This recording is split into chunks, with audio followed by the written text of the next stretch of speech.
አሁንም ቢሆን ክሪስቲያኖ ወደ ፖርቱጋል ብሔራዊ ቡድን የሚመለስ ከሆነ ውሳኔውን መልሶ ካጤነ እና እስከ ተጫወተ ድረስ እኔ መርጠዋለሁ ነው ያሉት። አሁን ትልቁ ጥያቄ የዚህ ፕሮግራም አንዱ ትልቅ ርዕስ ምን መሰላችሁ? ትልቅ አጀንዳ ሮናልዶ በ2030 የዓለም ዋንጫ ይቻላል ወይ? አሁን አሰልጣኙ በር ከፍተዋል።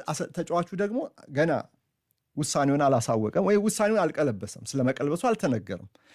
እዚህ ጋር ግን ፊዚዮሎጂካል የሆኑ ጉዳዮች፣ ባዮሎጂካል የሆኑ ጉዳዮች፣ ሌሎችም አይተን ሊሆን ይችላል ወይ የሚል ምርመራ ማድረግ አለብን።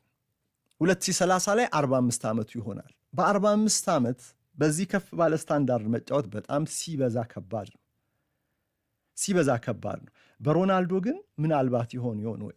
እርሱ እንግዲህ ለቤኪ አንደርሰን ለሲኤንኤን ነው ዓለም ዋንጫ ሊጀመር ሲል የሰጠውን ቃለ ምልልስ ካያችሁ በአጠቃላይ በእግር ኳስ 1 ወይ 2 ዓመት ብቆይ ነው አለ። ይሄ ቃሉ ገቢራዊ የሚደረግ ከሆነ ሮናልዶ ቢያንስ 1 ዓመት ቢበዛ 2 ዓመት ነው የቀረው ማለት ነው። ጫማውን ሊሰቅል ወደ ጡረታ ሊሄድ። ግን የእርሱን ደግሞ ተነሳሽነትና ልሸነፍ ባይነት ሁልጊዜም የማይቀዘቅዝ የአሸናፊነት ፍላጎት እና ግቦችን ካያችሁ፣ የግል ግቦችንም ካያችሁ ኢምፖሲብል ማለት ያስቸግራል። ፖሲብል ማለት አስቸጋሪ ሆነውን ያህል ኢምፖሲብል ማለት አይቻልም ለማለትም አፍ ሞልተን ለመከራከር ያስቸግረናል። አሁን 1000 ጎሎችን የማስቆጠር የግል ግብ አለው። እሱን በመጪው 1 ዓመት ያሳካዋል ተብሎ ይታሰባል በፕሮፌሽናል ጎሎቹ። አንዳንዶች እንደሚሉት ደግሞ ከልጁ ጋር አንድ ቡድን ውስጥ የመጫወት ዓላማ አለው ይላሉ። ከመጀመሪያ ልጁ ጋር አንድ ቡድን ውስጥ አንድ ቀን ተጫውቶ ይህንን ህልሙን እውን ለማድረግ ዓላማ አለው ይባል። በክለብም ይሁን በብሔራዊ ቡድን። ለብሔራዊ ቡድን ደረጃ ልጁ ገና ነው። በክለብ ምናልባት ሊሆን ይችላል እየተጫወተ ስላለ እና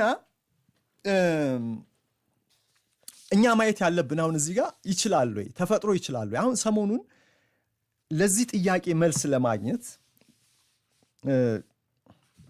ዝና ያላቸው ተአማኝ የሆኑ ጥናታዊ ዘገባዎችን ፍለጋ ላይ ነበርኩኝ እና ሜንስ ሄልዝ የተባለው የወንዶች የፊትነስ መጽሔት ላይ በዚህ ጉዳይ ላይ የተጻፈ አንድ በጣም ጠቃሚ መረጃ አገኘው። እሱን ላጋራችሁ።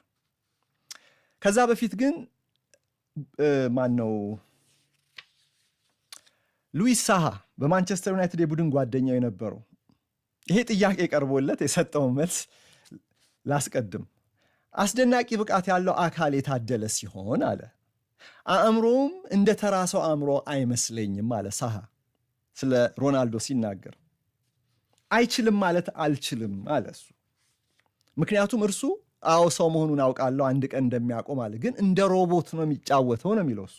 ሜሲ እንደ ክሪስቲያኖ መሮጥ እንደማይችል ይረዳል። ሜሲ በዚህ መልኩ መጫወት የሚችለው ለእርሱ ጨዋታ ብቻ የተሰጡ 9-8 ተጫዋቾች በዙሪያው ስለሚደግፉት ያ እንደሚያስፈልገው ጠንቅቆ ስለሚያውቅ ነው አለ። ሜሲን እዚህ ጋር ማንሳት ለምን እንዳስፈልገ አላቅም። ሳሃ ግን ይሄን አለ።